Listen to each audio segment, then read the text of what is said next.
Hello everyone, welcome back to Online Help Guide. Today in this video, I'm going to show you how to turn off Vanish mode on Instagram.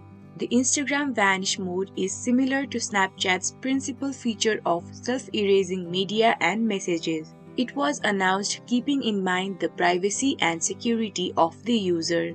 The message or media sent through the Instagram Vanish mode would automatically disappear from the platform, leaving no trace whatsoever.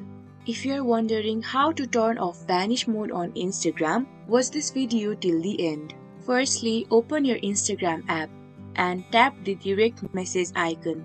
Open the chat where you have enabled Vanish mode.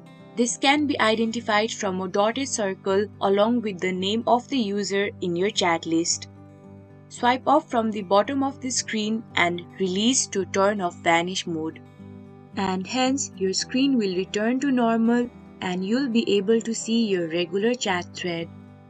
Thank you for watching Online Help Guide. Hope this video was helpful. If it was, then hit the like button and comment down if you have any questions or feedback. Also, if you are new to our channel, subscribe and hit the bell icon on our channel so that you don't miss our upcoming videos.